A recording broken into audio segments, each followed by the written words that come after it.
Welcome back. Now I'm going to discuss about external factors which is influencing entrepreneurship. In contrast to the internal factors, the external factors lay outside in the environment and they influence the internal factors. They also motivate and push a person to take decisions to become an entrepreneur. The various external factors that influence an entrepreneur are political environment, social and cultural environment, economic environment, legal environment, and technological environment.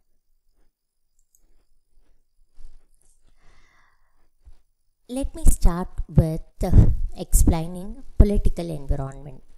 The political environment influences government policies, which in turn influence entrepreneurship. In our country, we have various regional political parties with different ideologies.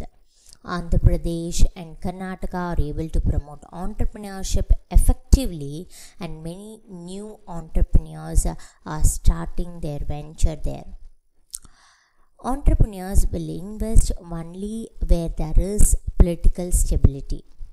In case of unstable government, the policies and programs of the government keep changing, causing chaos, and entrepreneurs will not be able to give their best due to the frequent changes in the government policies. When there is political stability leading to uncertainty in the political environment, the growth of entrepreneurship suffers. On the other hand, such growth take place when there is political stability, as there will not be any frequent changes in the policies and programs of the government. This political factor plays a very important role in the growth of entrepreneurship. There is a very close relationship and dependency between these two factors. Next, we'll move on to social and cultural environment. This factor is an extended version of family environment. Just as political and government policies are interdependent, even family environment, social and cultural environment are closely related. The Hindu joint family system is a part of Indian culture and social system. The system is unique features of Indian culture. The system creates a bondage within the family. Children have elders' presence and guidance to grow with. There is discipline and respect for elders. It is like a small organization. The values of sharing, sacrifice, and adjustment will develop in a joint family system. The eldest family member of the house is called Karta. It promotes joint ownership, capital, and decision making. However, there are some drawbacks and limitations to joint Hindu family system. A family may have members who are entrepreneurial by nature and others who are risk averse. They may put a block and may not allow the young members to develop.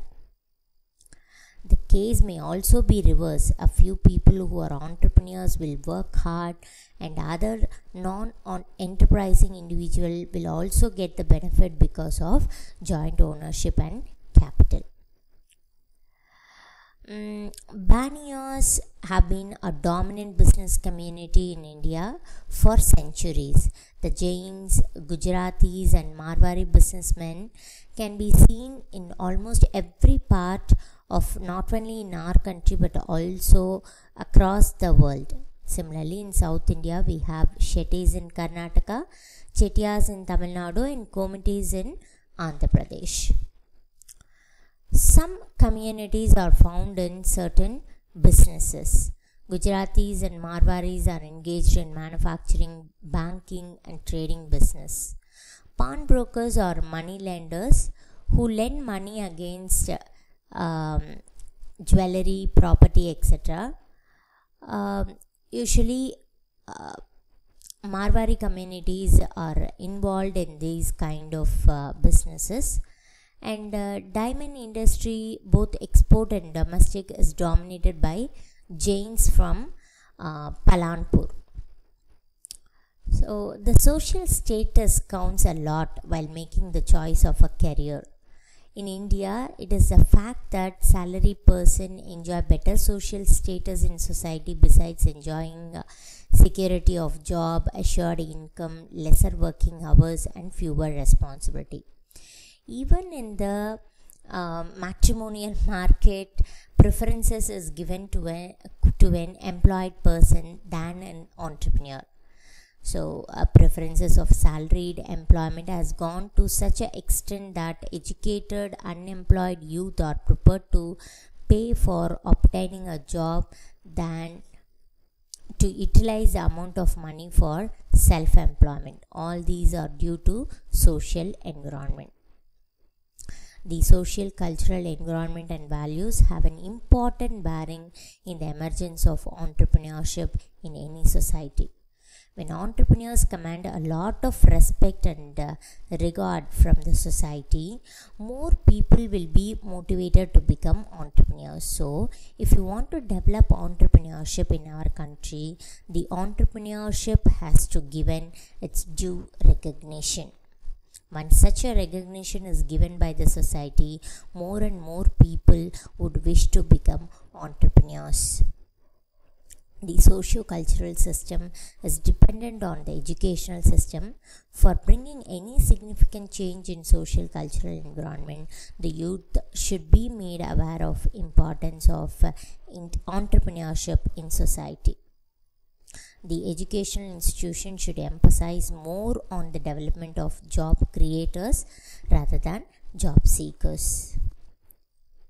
And the next topic is economic environment.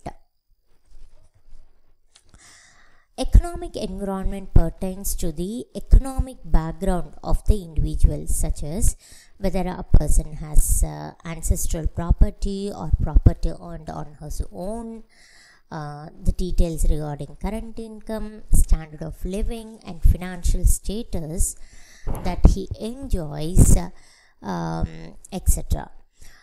They will influence the size of business and the capacity to take risk. These are micro level factors. Similarly, macro level factors such as market structure, competition, profitability, investment, availability of land, labor, raw material, market, etc. also have influence on entrepreneurship. The availability of excellent infrastructure also encourages entrepreneurship.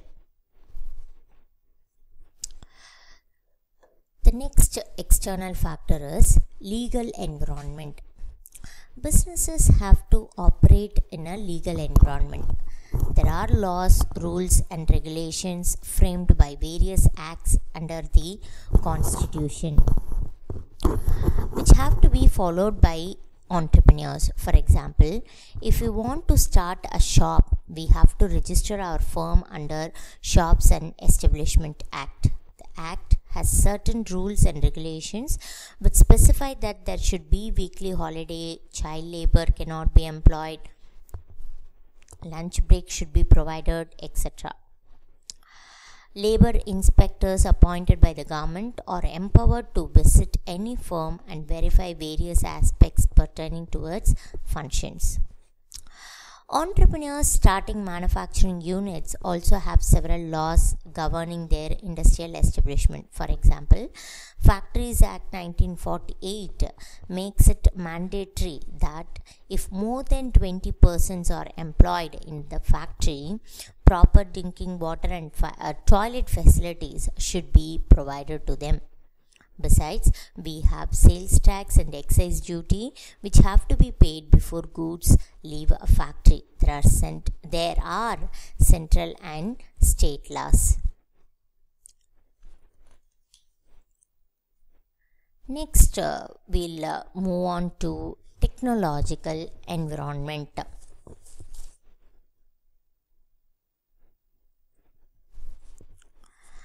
As discussed earlier, in the new economy, technology is expected to play a more vital role than ever before. The future is heavily weighted in favor of knowledge-based businesses. The new entrepreneurs must have knowledge about the latest technological development and also should be able to predict the life of technology. The life cycle of technologies is getting shorter. In the changing scenario, the importance of technology is increasing. Many of the entrepreneurs are hesitant to enter into businesses which are technology oriented. But the first generation entrepreneurs do not hesitate to take up such technology oriented projects. Take the example of computers. Many of the traditional companies and entrepreneurs either did not enter the fray due to lack of confidence and knowledge, or were ill suited to the demands of new technology. So these are all the external factors which affects the entrepreneurship. With that, I'm finishing my second session. Let me meet you all in the third session. Thank you.